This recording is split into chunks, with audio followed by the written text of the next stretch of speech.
Fans Newcastle dilarang berpakaian ala Arab. Seperti yang diketahui, saat ini Newcastle sudah resmi dibeli oleh Public Investment Fund, PIF, Arab Saudi yang dipimpin oleh Pangeran Mohammed bin Salman. Dan sebab itulah fans Newcastle langsung bergaya Timur Tengah saat menyaksikan laga kandang.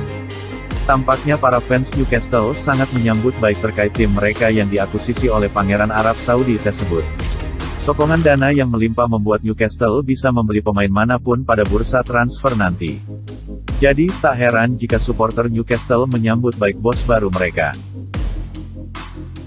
Bergaya menggunakan sorban, menggunakan penutup kepala khas orang Arab bernama kufiyah, memakai baju gamis atau di Arab disebut saube, serta ada juga yang membawa boneka unta untuk menambah kesan Timur Tengah.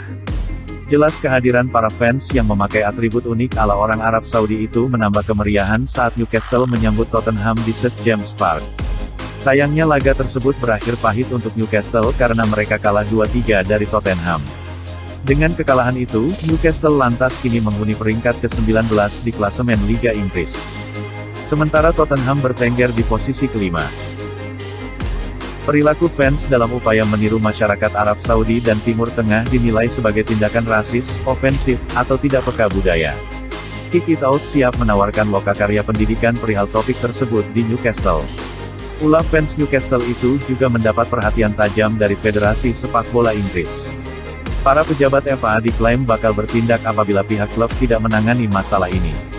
Isu kultural appropriation atau penggunaan elemen budaya non-dominan yang bisa memperkuat stereotip, hingga berkontribusi pada penindasan, menjadi pembicaraan utama dalam olahraga Inggris musim ini.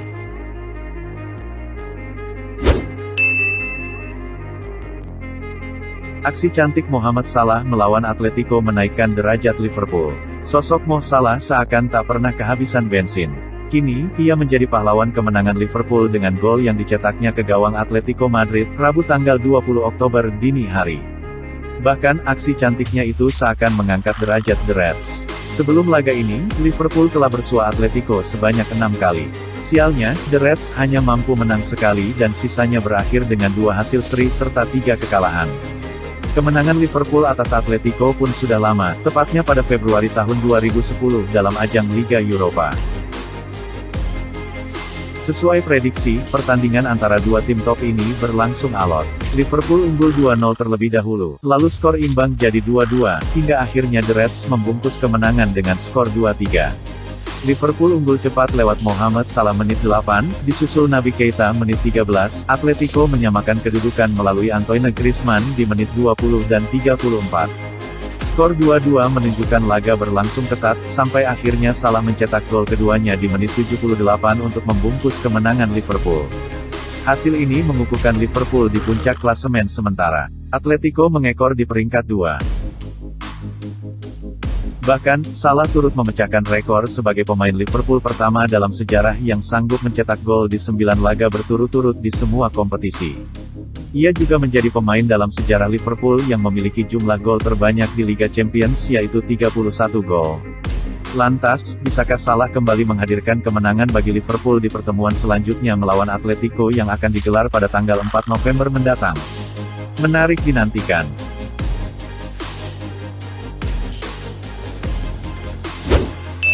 Liga Inggris catat 68% pemain telah 2 kali vaksinasi.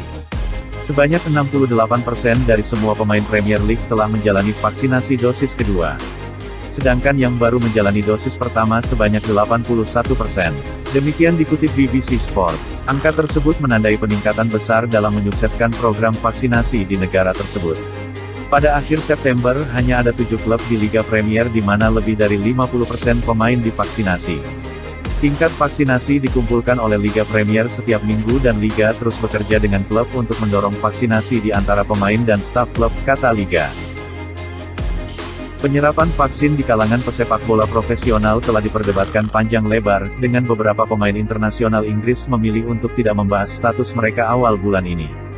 Berbicara selama jeda internasional, bos Inggris yakni Gareth Southgate menyarankan para pemain bisa menentang vaksinasi karena mereka terpengaruh oleh teori konspirasi di media sosial.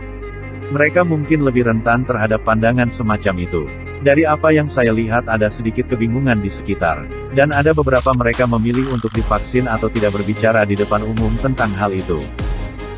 Hal tersebut mengundang komentar dari pelatih tim nasional Inggris Gareth Southgate yang menyebut sejumlah pemain menolak vaksinasi karena pendapat mereka dikaburkan oleh teori konspirasi yang beredar luas di media sosial. Manajer MU Ole Gunnar Solskjaer dan rekannya di Newcastle United Steve Bruce sempat mengatakan beberapa pemain mereka memang menolak mendapatkan vaksinasi. Sementara itu manajer Liverpool Jurgen Klopp mengibaratkan penolakan vaksinasi seperti ketidakpatuhan terhadap larangan berkendara dalam keadaan mabuk yang dinilainya sebagai tindakan membahayakan orang lain.